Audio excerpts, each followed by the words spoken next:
Lauteiatu gainean, ilargia erdian, zenbat gustatzen zaidan abestea.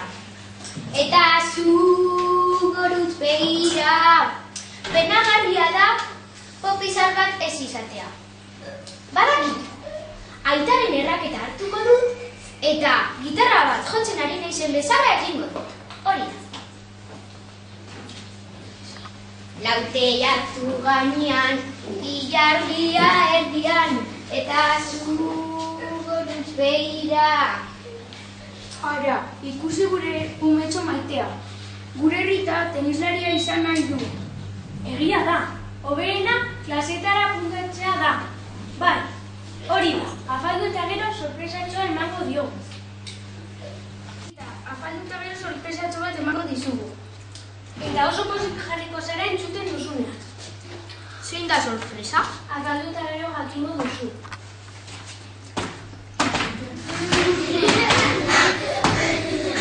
Listo! Bukatu dut afaltzen! Esan nahi da super sorpresa hori? Tenis klaseetara apuntatu zaitu. Tatsan! Tenis klase hauetan, tenisera ikasten jokatuko duzu. Klaseetara apuntatu naiz, gitarra jotzen hasiko dudanean famatua izateko. Eta horrela, mundu guztia ezagutuko nau. Ondo da. Ea zer moz ematen diozu pila.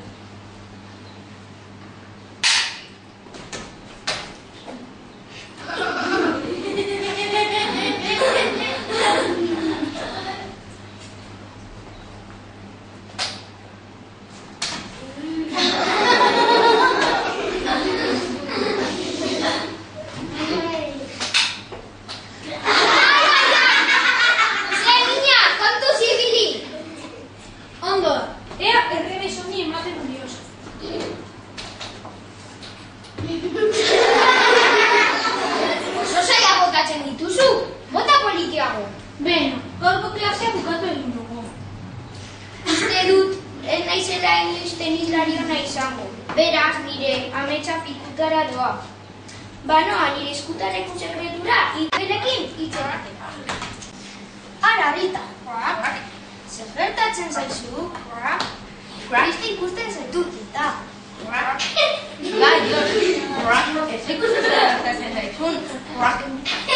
Tenis klaseetara apuntatu nautela. Hori da dena? Ez, kontua da, nik abeslari famatu bat izan nahi dudala.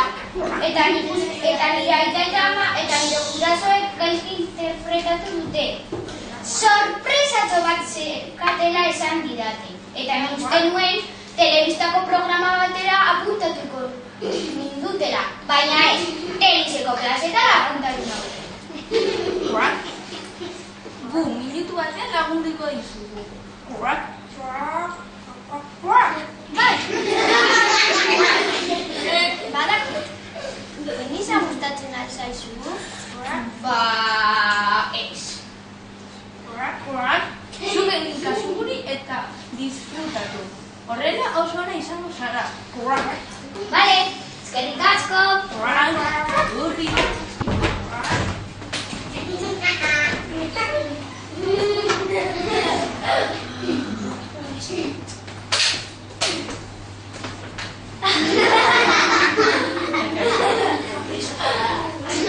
Ilargia erdian, eta zu gorutz begira.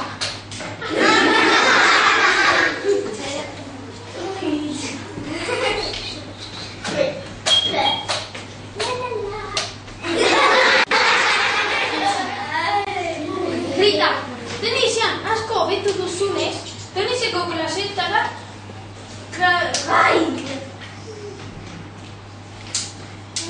estatuko hoberenaren aurka jokatu egingo duzu. Ondo da, baina aita eta ama ardo segun beharko dira. Atzo hitz egin genuen eta bai, zuatoz baldin bazaude ba. Bale, bai.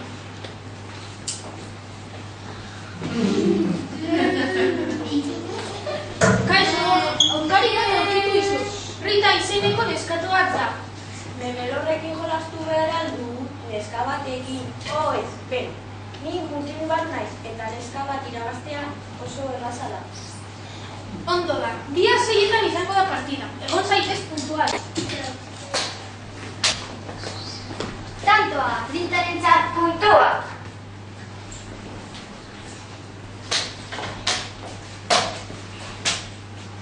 Rita, tantoa zuretzat.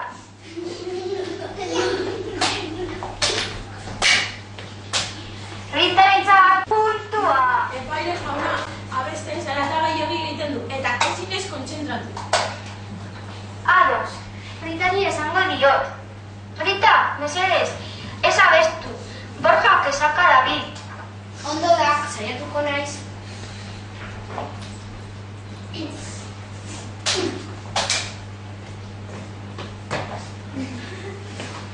Jokoa, Borja.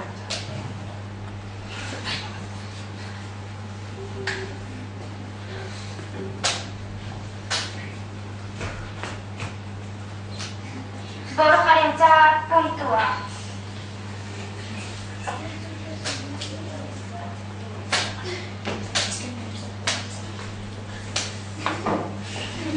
Borjarentzat azkeneko puntua, sakea Ritarentzat. Zer esan zuten igelek? Zer esan zuten igelek? Irabazteko ongi pasatu behar duen udara. Baina ezin dut abestu. Basurentzat. Niretzat abestuko. Hori.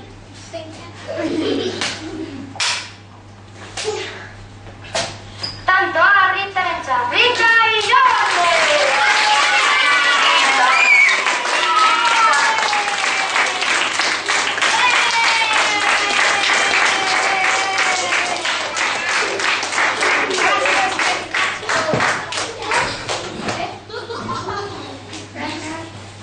Rita oso jokalari ona da, eta aurreragoa izan daiteke. Baina horretarako, tenisera egunero jokatu beharko du. Beste hiri batean. Zuek oso gutxitan ikusiko zaituzte. Eta bukatzeko, txokolaterik ezin dugu jan. Guk ezin dugu erabaki. Ritak erabaki behar du. Bere da tenislaria eta. Ondo iruditzen zen, kanpoan itxarruten dizu. Ez nahi dut tenislaria izan! Oso ongi nago hiri honetan eta zuekin. Eta gainera txokolate asko gustatzen zait. Rita, zu nahi duzuna egingo dugu. Ondo da. Beno, zer erabaki duzue?